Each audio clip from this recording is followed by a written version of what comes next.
Good afternoon. Welcome to Africa Today. I am Wisdom Onyisi. First, the headlines. Nigerian government repatriates 190 citizens from UAE. Gambia Parliament rejects bill to end ban on female genital mutilation.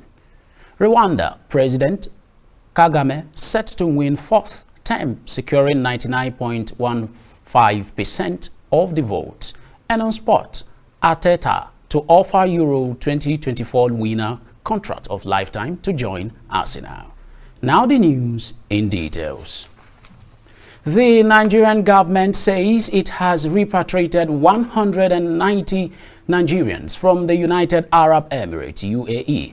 It says the returnees were received at the Nnamdi Azikiwe International Airport, Abuja, today by a combined team of government officials led by the National Emergency Management Agency. Bashir Idris Gada, NEMA Director, North Central Zone, said the returnees were profiled and documented by the relevant agencies and sensitized to behave with decorum and responsibility on their return to Nigeria. The federal government urges all Nigerians, wherever they may be, to act as exemplary ambassadors of their country, upholding the fundamental values of patriotism, rule of law, decency, and integrity, the T's statement added. Away from that, we have that the Edo State Governor, Edwin Obaseki, has disengaged the Commissioner for Health, Samuel Ali. In a statement, the Secretary of the State Government, Osarodion Ogie, announced the appointment of Roland Igbi Noba as the governor's special advisor on special project. The SSG said the Edo State Governor Godwin Obaseki has approved the disengagement of the Commissioner for Health, Samuel Ali, with immediate effect. He is to hand over all government documents and resources to the most senior civil servant within the Ministry of Health. The government thanks him for his service and wishes him well in his future endeavors. We also have that the Federal Capital Territory FCT Police Command has banned the Islamic Movement of Nigeria, IMN, from staging any protest in the nation's capital. The command's spokesperson, Josephine Ade, in a statement on Monday night, raised the alarm, stating that the prescribed organization, also known as Shaitel, had concluded plans to embark on a procession to mark the 2024 Islamic calendar day of Ashura. She explained that antecedents show that such activities carried out by the Islamic group often resulted in significant disturbances in the Nigerian capital city, leading to anarchy and chaos. The command therefore urges any individual or member of the prescribed organization to refrain from or shun any intended form of protest or procession in the nation's capital, as the command will not hesitate to use every legal means necessary to hurt or incapacitate anyone that dares violate the ban by the police. When we return, news from other parts of West Africa. Stay with us.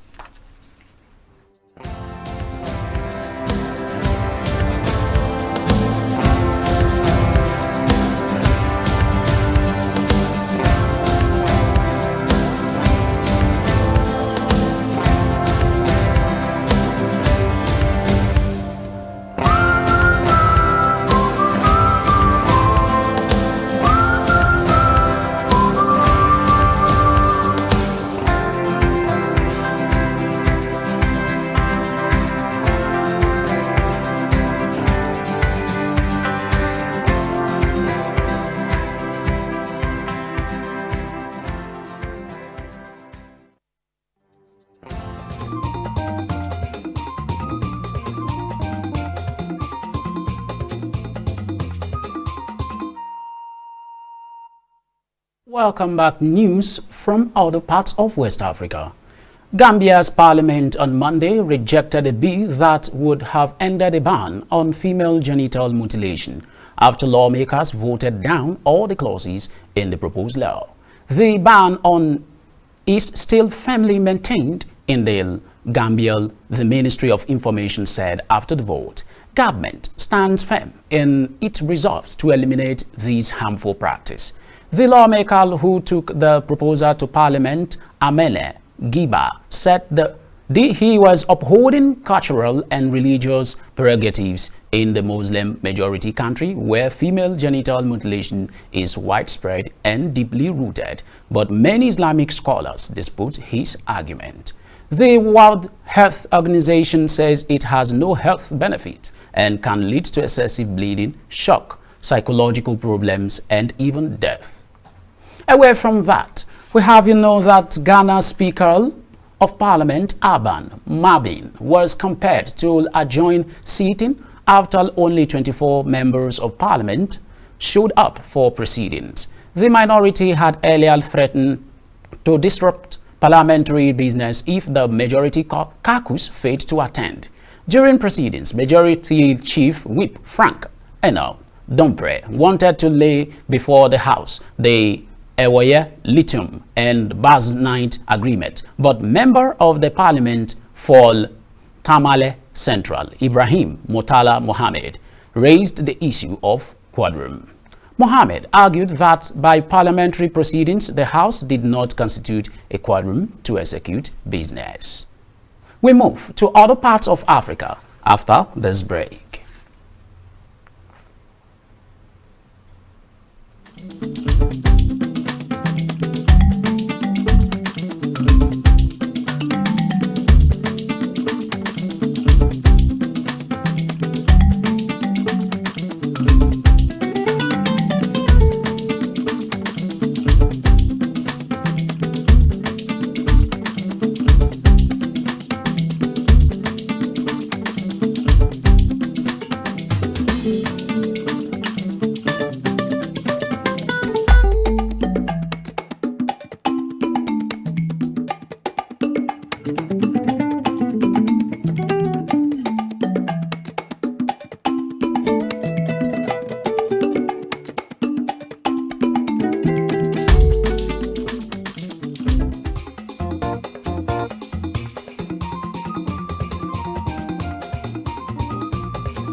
Welcome back. Now news from other parts of Africa. Rwanda's President Paul Kagame has won 99% of the vote in provisional results from Monday's presidential election in Rwanda. Electoral authorities said an outcome that was widely expected as the country's long-term ruler aims to extend this three-decade grip on power. Kagame's opponent Frank Habineza of Democratic Green Party of Rwanda and independent candidate Philip Mpaya Mana, well collectively getting under 1% of the vote in provisional results, accounting for 79% of all ballots cast. The results mirrored the outcome in 2017 when Kagame took nearly 99% of the vote. Final results are expected by July 27th, although they could be announced sooner. Away from that, we have that in Kenya, authorities have apprehended a suspected serial killer after uncovering multiple bodies at a quarry in Nairobi. Mohammed Amin, the head of the Criminal Investigation Directorate, announced that 33-year-old Jumaisi Kalusha confessed to the killing of 42 women, including his wife, since 2022. The suspect was apprehended in a bar during the early hours of Monday while watching the Euro final. Shock and anger have gripped Kenya following the discovery of the first dismembered bodies on Friday at the Mukuru Quarry in Nairobi. The dump site where the bodies were found has been cordoned off by the police since Friday, with the victims aged between 18 and 30, all killed in the same manner. The suspect is still being interrogated by the police to determine the motive for the killings, and he is scheduled to appear in court on Tuesday, that is, today. Up next is business. Please stay with us.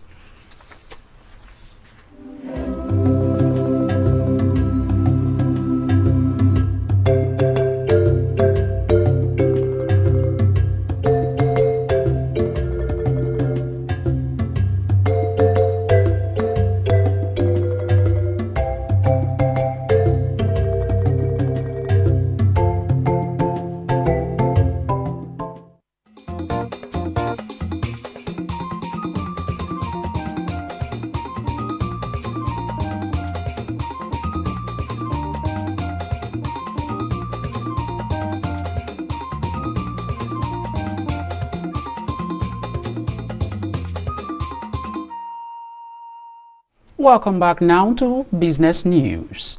The Executive Secretary of the Nigerian Extractive Industries Transparency Initiative, Obunaya Oji, has disclosed that the country, lost 1.84 billion US dollars worth of petroleum products from the refineries in 9 years. According to him, 4.2 billion liters of petroleum products were lost from the refineries as a result of oil theft between 2009 and 2018. This was estimated at 140,000 barrels per day. The native boss said figures contained in 2009 to 2020 audit have put Nigerians' losses to crude oil theft over a 12-year period at 619.7 million barrels, valued at 46.16 billion US dollars, or 16.25 trillion naira. Similarly, between 2009 and 2018, the country also lost 4.2 billion liters of petroleum products from refineries valued at 1.84 billion US dollars. He added that these losses and their attendant negative effect on the economy made the previous administration constitute a special panel on oil theft losses to study the situation. Away from that, we have that the Kenya plans to reduce its 2024-2025 spending by 1.9% and widen the fiscal deficit to 3.6% of the GDP, following the rollback of tax hike due to protest. To address a $2.7 billion budget gap caused by the withdrawn tax hikes, Ruto proposed spending cuts and additional borrowing. I beg your pardon. Last week, lawmakers will debate the supplementary budget, which outlines a total spending of 3.87 trillion Kenyan shilling, that is 30 billion US dollars, down from 3.99 trillion. Recurrent expenditure is set to drop by 2.1% and development expenditure by 16.4%. Still to come is sport. Please stay with us.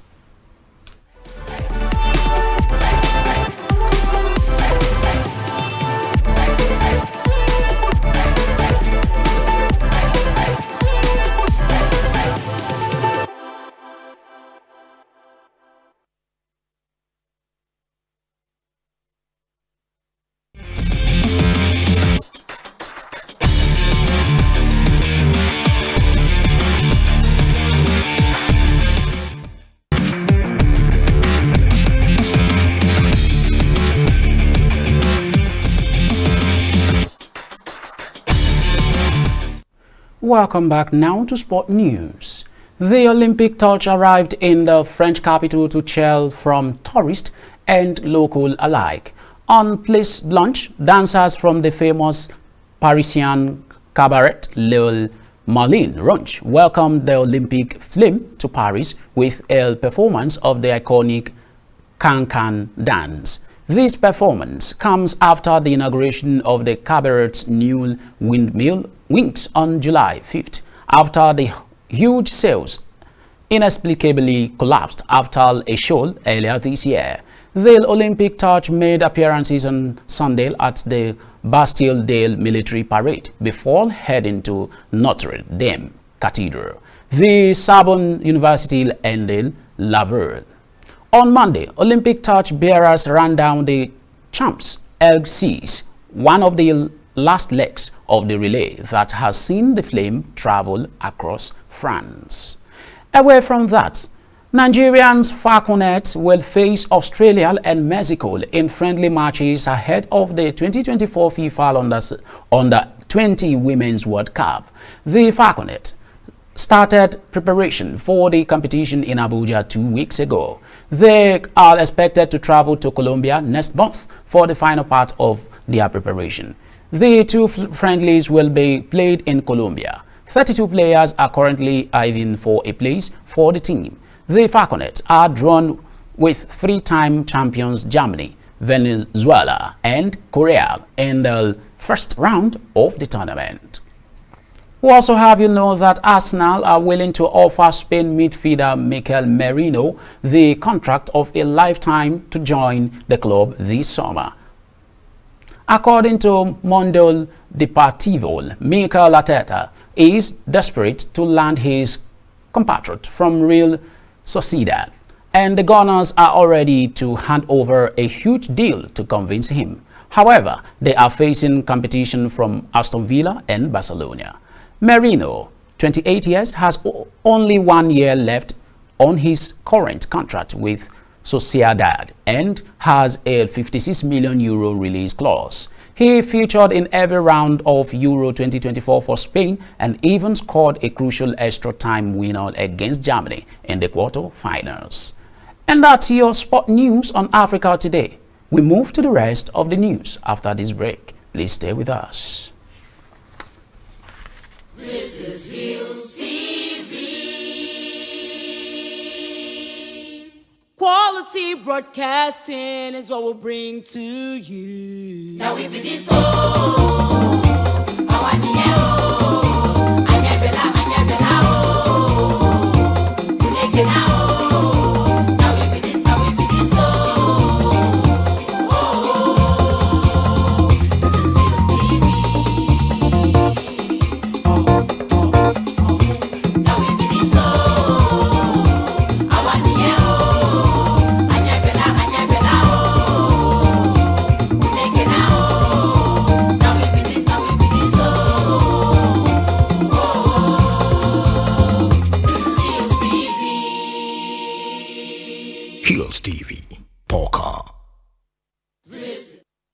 Welcome back now, the rest of the news.